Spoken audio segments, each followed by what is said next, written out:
नमस्कार दर्शकों, स्वागत है आप सभी का आपके अपने चैनल स्वदेश लाइव पर। और मैं रत्नेश पांडे। बिहार में सीएम फेस को लेकर लड़ाई है और ये लड़ाई सिर्फ एनडीए गठबंधन में नहीं, ये लड़ाई महागठबंधन में भी है। महागठबंधन में सीएम तो लगभग लगभग सभी दल ये मान के चल रहे हैं कि चिराग पासवान, माफ कीजिएगा, तेजस्वी यादव ही होंगे। तेजस्वी यादव महागठबंधन के सीएम हो सकते हैं, लेकिन अभी भी उस गठबंधन में ये चर्चा चल रही है, ये बातें उठ रही है कि क्या तेजस्वी यादव पर मुहर लगाया जाए, क्योंकि किसी ने अभी तक खुल के नहीं बोला है। यहां तक कि मुकेश सहनी, जो खुद को डिप्टी सीएम का दावेदार मान रहे हैं, ये मान के चल रहे हैं कि डिप्टी सीएम तेजस्वी यादव हमें बना रहे हैं। वो भी श्योर नहीं है कि हमें तेजस्वी यादव के चेहरे पर चुनाव लड़ना है।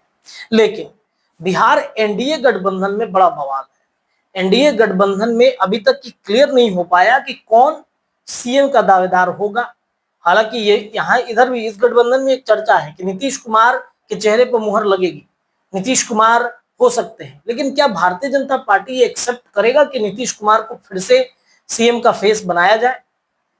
लगातार कई सर्वे आ रहे हैं, इन सर्वे के आधार पर तेजस्वी यादव का नाम टॉप पर चल रहा है महागठबंधन में। नीतीश कुमार पर भरोसा बिहार की जनता को लगातार कम हो रहा है। दूसरे तरफ भारतीय जनता पार्टी में कोई ऐसा चेहरा ही नहीं है जिसे बीजेपी प्रेजेंट करना चाहे। कौन चेहरा है अभी तक क्यों नहीं सामने आया? अगर चेहरा है तो क्या सम्राट चौधरी के चेहरे पर बिहार बीजेपी चुनाव लड़ सकता है विधानसभा का? क्या विजय सिन्हा के चेहरे पर बिहार बीजेपी चुनाव लड़ सकता है विधानसभा का?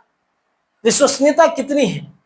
जो ये कहते हैं कि लॉकुस के हम नेता हैं सम्राट चौधरी, एक्सेप्टेंस लॉकुस समीकरण में अभी तक सम्राट चौधरी की बहुत कम हो पाई है। ये मानते हैं कि हुई है, लॉकुस का नेता सम्राट चौधरी को मानते हैं उनके समीकरण के लोग, लेकिन सीएम बन जाएंगे ये अभी तक लोग श्योर नहीं है।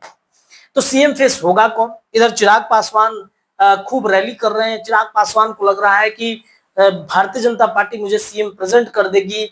सीएम प्रेजेंट करने के साथ साथ जिस तरीके से चर्चाएं जो है वो उठ रही हैं कि चिराग पासवान ही बिहार के अगले मुख्यमंत्री होंगे। उन्होंने कहा कि 243 सीटों पर हम चुनाव लड़ जाएंगे। इसके अलावा उन्होंने कहा कि मुझे 40 सीटों से कम मंजूर नहीं। यानी कि सत्ता की चाबी अपने पास चिराग पासवान रखना चाहते हैं, जो कि उनके लिए बहुत मुश्किल है स्पष्ट तौर पे देखा जाए तो। अगर एक तरीके से इसे देखा जाए कि बीजेपी इसे एक हथियार के तौर पर अपना रही है कि चिराग पासवान के मार्फत नीतीश कुमार पर दबाव डाला जाए और फिर वो अपना कुर्सी जो है वो चिराग पासवान को छोड़ दे, तो कुछ हद तक बीजेपी इसमें सफल भी हो जाए। लेकिन चिराग पासवान को सिर्फ और सिर्फ भारतीय जनता पार्टी यूज कर रही है। इसके अलावा अब इस सवाल ये उठता है कि एनडीए गठबंधन में क्या चिराग को सीएम बाकी के घटक दल मान रहे हैं? सबसे ज्यादा तो उनके प्रतिद्वंदी जीतन राम मांझी की पार्टी हिंदुस्तानी अवाम मोर्चा है। आपने देखा कि चिराग पासवान को लेकर के खूब जीतन राम मांझी और उनके बीच में तल्खियां रही, कोटा विद इन कोटा को लेकर, क्रीमी लेयर की बात को लेकर। इसके अलावा कई ऐसे मुद्दे थे जिन मुद्दों पर खूब कहा सुनी हुई है, मनमुटाव चल रहा है। इधर जीतन राम मांझी की पार्टी भी ये कह रही है कि मुझे ज्यादा से ज्यादा सीट चाहिए, लेकिन ये संभव नहीं है। मैंने पिछले वीडियो में आप सभी दर्शकों को बताया कि कितनी सीटें मिल रही हैं। तो ये जो सिलसिला है ये चल रहा है, सीएम फेस को लेकर बवाल बिहार एनडीए गठबंधन में। अब देखिए, इसमें जीतन राम मांझी की पार्टी हिंदुस्तानी अवाम मोर्चा ने चिराग पासवान को एनडीए का सीएम मानने से इनकार कर दिया है।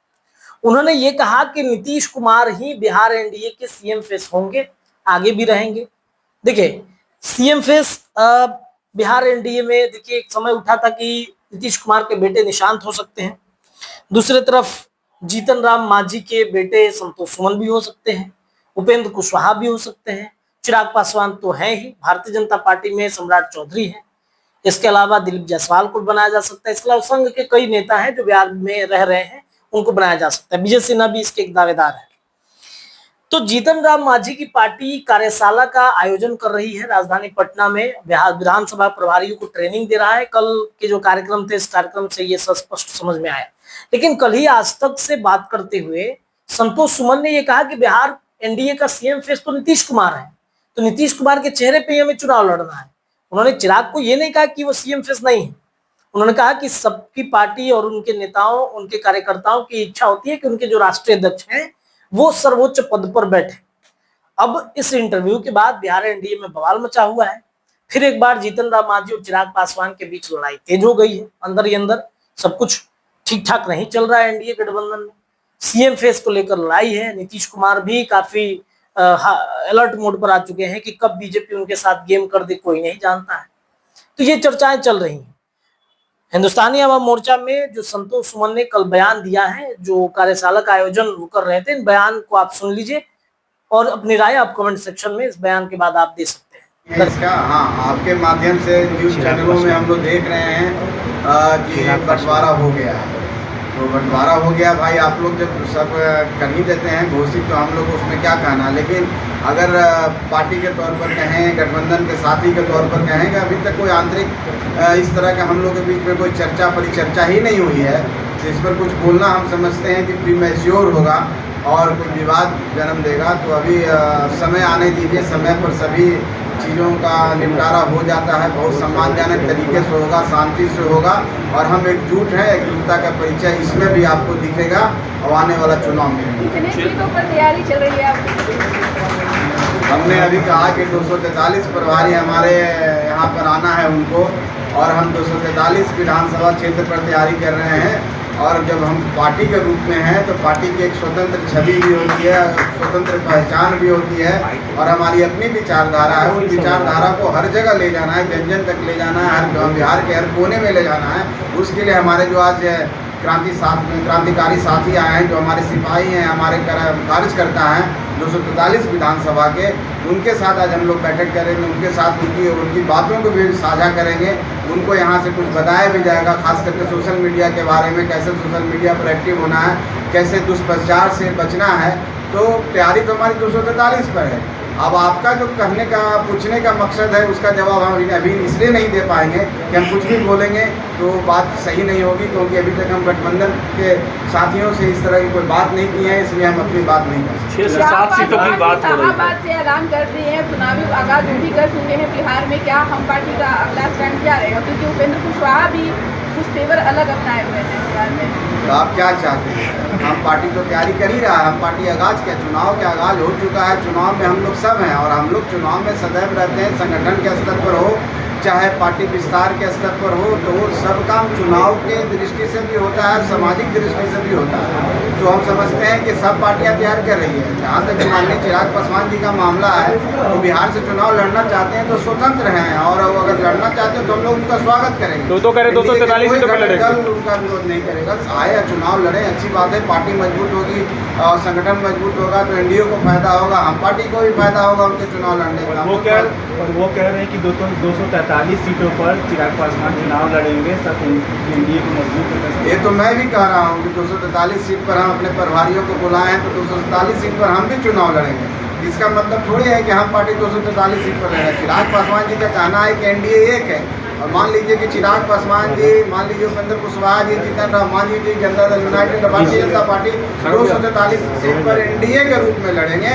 उसमें चिराग पासवान भी हो सकते हैं, कोई भी हो सकते हैं, इसलिए कहीं पर कोई असमंजस नहीं है, कोई कंफ्यूजन नहीं है। पशुपति पारस दलित संवाद कर रहे हैं।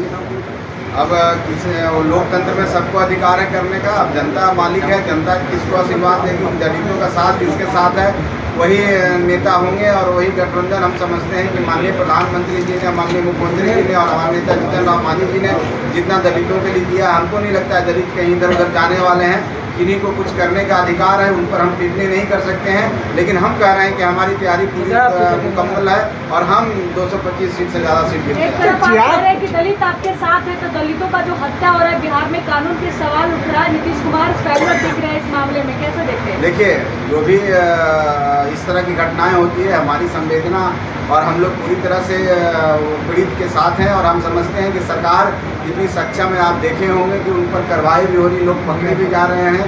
जो लोग दोषी है उन पर कार्रवाई होगी, चाहे कोई भी मामला हो, जो मामला आप कहना चाहते हैं। तो सरकार पूरी तरह से सजग है और इस तरह की घटना ना हो, इसकी भी हम लोग पूरी कोशिश कर रहे हैं कि उनको इतना दंड दिया जाए, इतना कड़ी से कड़ी कार्रवाई की जाए कि लोग डरे।